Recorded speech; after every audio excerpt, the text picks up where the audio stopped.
मिथुन राशि वालों, आपकी जीवन में अभी 18 साल बाद कौन से बड़े चेंजेस होने वाले हैं जब राहु का ट्रांजिशन होगा।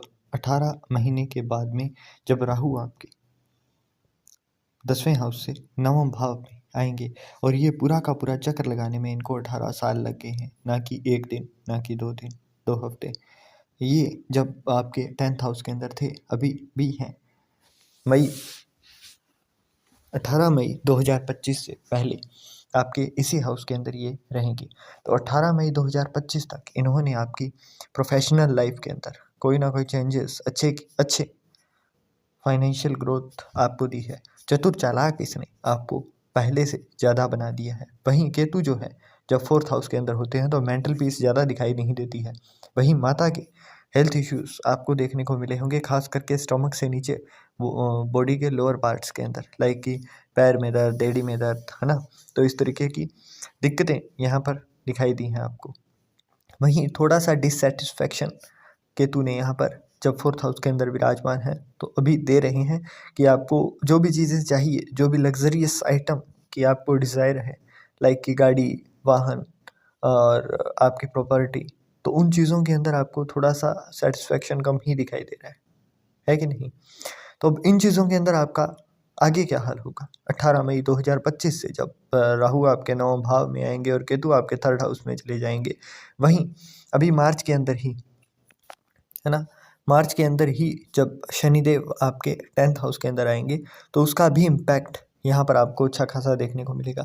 जो लोग बेरोजगार हैं, जिनके पास अभी इस टाइम पर कोई काम नहीं है, तो जैसे ही मार्च आएगी तो मार्च से ही आपको इस मामले में रिलीफ देखने को मिलेगा। जिनके पास काम नहीं है, जो कि वेले बैठे हैं, जिनके पास किसी भी तरीके की रोज़गार नहीं है, तो उनको रोज़गार मिलता हुआ दिखाई देगा। वहीं 18 मई 2025 को जब राहु शनिदेव की कुंभ राशि के अंदर विराजमान होंगे तो उस टाइम से आपको कुछ चीज़ों के अंदर अच्छे बदलाव देखने को मिलेंगे और कुछ चीज़ों में थोड़ा सा नेगेटिव इम्पैक्ट आपको देखने को मिलेगा। क्योंकि जब राहु 9वें भाव में आएंगे तो केतु 3rd हाउस के अंदर आएंगे। आपकी अपने सिबलिंग्स के साथ, मतलब अपने भाई बहनों के साथ थोड़ी सी मनमुटाव देखने को मिलेगी और उनसे दूरी भी आपकी होती हुई यहाँ पर दिखाई दे रही है। आपकी जो रीढ़ की हड्डी है उसके अंदर पेन होना, किसी भी तरीके की चोट लगना यहाँ पर संभव है, तो थोड़ा सा चलने के अंदर अपना ध्यान रखिए। फोड़े फिंसी वगैरह आपको इस 18 महीने के अंदर थोड़े से ज़्यादा होते हुए दिखाई दे रहे हैं। मतलब स्किन के ऊपर पिंपल्स वगैरह की बात की जा रही है यहाँ पर, तो वो चीज़ें आपको थोड़ी सी ज़्यादा दिखाई देंगी। वहीं जब केतु 3rd हाउस के अंदर हो, राहु 9th हाउस के अंदर हो, तो इस टाइम के अंदर जिन लोगों के भी घर के अंदर कोई पेशेंट है तो उसको आप खुद से दवाई देना शुरू कीजिए, उसकी क्योर जल्दी से होगी। वहीं जो लोग विदेश जाना चाहते हैं तो उन लोगों के लिए फ़ायदे की बात है, क्योंकि जब राहु 9th हाउस के अंदर आते हैं तो ये विदेश के योग बनाते हैं, क्योंकि केतु 3rd हाउस के अंदर होंगे उसी टाइम पर। और केतु जहाँ पर होते हैं वहाँ से आपको डिसअटैचमेंट करते हैं, तो जब वहाँ से सिबलिंग्स के से आपको दूरी देंगे तो आपको विदेश की ओर ले जाने की ओर यहाँ पर इंगित करते हैं। तो इस चीज़ के अंदर आपको फ़ायदा देखने को मिलेगा। वहीं जो लोग मैरिड हैं उनको अपने ससुराल की ओर से थोड़ी सी दिक्कतें देखने को मिल सकती हैं। और जिन लोगों की बिना वजह, मतलब कुछ क्लेशेस चल रहे थे मैरिड लाइफ के अंदर, उन चीज़ों के अंदर थोड़ा सा आपको सेटिस्फेक्शन देखने को मिलेगा, क्योंकि केतु जब वहाँ पर आएंगे और राहु 9th हाउस के अंदर आएंगे तो थोड़ी चीज़ें अच्छे माहौल के अंदर आएंगी। अभी आगे 18 महीनों के अंदर जिनके राहु पहले से ही 9th हाउस के अंदर है, लग्न चार्ट के अंदर, उनको अगर वो कोई आगे संतान के लिए प्लानिंग वगैरह कर रहे हैं तो अभी 18 महीने रुक जाइए, क्योंकि आपको इसके अंदर निराशा भी हाथ लग सकती है। क्योंकि यहाँ पर बहुत अच्छे नहीं माने जाते हैं राहु। जब भी 9वें भाव में होंगे तो वहाँ पर संतान के लिए, संतान उत्पत्ति के लिए, खास करके उनके लिए जिन लोगों के घर के अंदर ड्रिंक या फिर नॉनवेज कंजप्शन होती हैं, दोनों में से किसी एक पर्सन के द्वारा, मतलब जो मैरिड कपल है उनके अंदर, तो उन लोगों के लिए वो चीज़ अच्छी नहीं है। या तो इसको छोड़िए या फिर ट्राई करिए। तो वहीं अगर आपके राहु जब 9th हाउस के अंदर आते हैं तो वो बहुत अच्छे रिजल्ट देते हैं। किस चीज़ के अंदर? भाग्य को उजागर करने में, उस काम के अंदर जहाँ पर आपको सिर्फ अपना फेस दिखाकर काम करना है। लाइक कि सोशल मीडिया के अंदर भी अगर आप ये काम कुछ करना चाहें तो वो कर सकते हैं। और यहाँ पर राहु आपको अलग अलग आइडियाज़ देंगे जिससे कि आपका भाग्य उजागर हो। परंतु यहाँ पर दिक्कत क्या होगी कि आपको आलस भी देंगे। आप थोड़ा सा हार्ड वर्क से अलग होंगे और स्मार्ट वर्क की ओर आगे बढ़ेंगे। तो इस टाइम के अंदर थोड़ा-सा ध्यान ये रखना है कि आपको अपनी पंक्चुअलिटी के ऊपर ध्यान देना है, क्योंकि जब राहु 9th हाउस के अंदर आते हैं तो आपको थोड़ा-सा आलस ज़्यादा देंगे और 18 महीने कब निकल जाएँगे आपको पता ही नहीं चलेगा।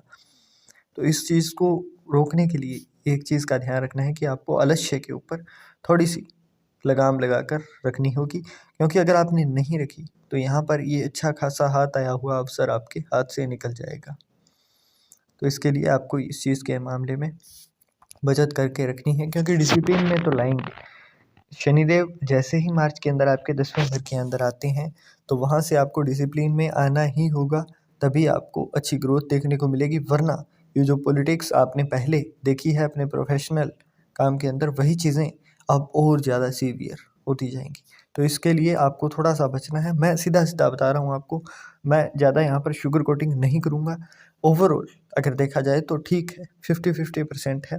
कुछ चीज़ें आपके खुद के नेचर से, कुछ चीज़ें आपके परहेज़ से सीधी होती हुई दिखाई देंगी, परंतु थोड़ा-सा जितना ज़्यादा आप यहाँ पर केयरफुली मूव लेते जाएँगे, उतना ही ज़्यादा अच्छा है। अब आपको क्या करना है और क्या नहीं करना है, वो चीज़ें मैं सीधे-सीधे बता रहा हूँ। एक तो अपने भाई-बहनों के साथ थोड़ा-सा नेचर के अंदर काम रहकर ही बात करनी है, क्योंकि यहाँ पर लड़ाइयाँ होंगी नो डाउट, परंतु आपका मंगल भी अफ़ेक्ट होगा, तो इस चीज़ को रोके रखना है। आपका मंगल कुंडली के अंदर अच्छा है, पोजीशन अच्छी है, तो मंगल को अच्छा रखने के लिए ही आप जब मंगल अच्छा होगा तभी राहु आपका कंट्रोल में रहेगा। ब्लू कलर की कैप जो मेल है उनको वियर करनी है। अगर ब्लू कलर नहीं है तो वाइट कलर, इन दोनों में से एक कलर की कैप, और जो फीमेल्स हैं उनको सर के जो बाल है वो ढक कर रखने हैं, वाइट कलर या फिर ब्लू कलर के दुपट्टे से, शाल से, कुछ भी हो चाहे, तो उस चीज़ से आपको ढक कर रखनी है। अगर ये नहीं कर पाते हैं आप, तो जो सेकंड चीज़ है वो ये है कि जो लोग बिल्कुल नॉन-वेज कंज़म्पशन नहीं करते हैं, जो लोग बिल्कुल ड्रिंक नहीं करते हैं, तो उनको सबसे पहले मैं बता देता हूँ कि उनको हनुमान चालीसा का जाप करना है, दैट्स इट। जो लोग करते हैं तो उनको एक मस्टर्ड ऑयल, एक ड्रॉप डेली अपने मेन डोर के अंदर जो राइट साइड होती है उसके ऊपर डालना है 43 डेज़ तक डेली बिना रुके हुए। एक भी बार मिस नहीं करना है, क्योंकि जैसे ही मिस करोगे फिर से डे 1 से शुरू हो जाएगा वो चीज़ें। तो आपको वो चीज़ वहाँ पर डालनी है। डालनी कब है? सनराइज़ हो जाए उसके बाद में, सनसेट हो उसके पहले, और उसी के साथ-साथ आपको हर दिन जब ये काम कर लोगे तो उसके बाद में नेक्स्ट 43 डेज़ तक आपको जो संध्या का टाइम होता है, मतलब जब सूर्य अस्त हो चुका हो और पूरी रात ना शुरू हुई हो, वो जो टाइम होता है वो लाल किताब के अकॉर्डिंग शनिदेव खुद का ही, शनिदेव का ही टाइम होता है। तो उस टाइम के अंदर अगर घर के आस-पास आपके पीपल का वृक्ष है, तो उसके नीचे जाकर दीप प्रज्वलित करना है। बस 2 ही काम करने हैं आपको, दैट्स इट। इतना करेंगे आप तो ख़ास करके मिथुन राशि वाले जो हैं उनको बहुत अच्छे रिज़ल्ट्स यहाँ पर देखने को मिलेंगे। बाकी जिनको भी अपनी कुंडली वग़ैरह चेक करवानी है तो वो आपको नंबर जो है, मेरा कॉन्टैक्ट नंबर यहीं इसी वीडियो के ही डिस्क्रिप्शन के अंदर आपको देखने को मिल जाएगा। And one more thing is, हम लोग यहाँ पर इसी चैनल के ऊपर ही कुछ लाइव सेशंस प्लान कर रहे हैं। अगर आपको अच्छा लगे और अगर आप चाहें तो उनको जॉइन कर सकते हैं। थोड़ी-सी ऊपर-ऊपर से डीप इनसाइट मैं देने की कोशिश करूँगा वहाँ पर, तो आपको ओवरऑल अंदाज़ा लग जाएगा कि प्रेडिक्शंस किस लेवल की हो सकती हैं। और जिन लोगों का एस्ट्रोलॉजी के अंदर बिल्कुल भरोसा नहीं है, तो उनको मैं क्लासेस भी यहीं पर ही प्रोवाइड करूँगा। वो चीज़ें आप चेक कीजिएगा और उसी चीज़ के अकॉर्डिंग आप सामने वाले को, किसी को भी कहीं भी बैठे हों, आप घर के अंदर क्या चीज़ कहाँ पर पड़ी है, वो तक बता दोगे। उसके बाद में आपको आई होप सो कि भरोसा होगा कि एस्ट्रोलॉजी भी कुछ होती है। As I heard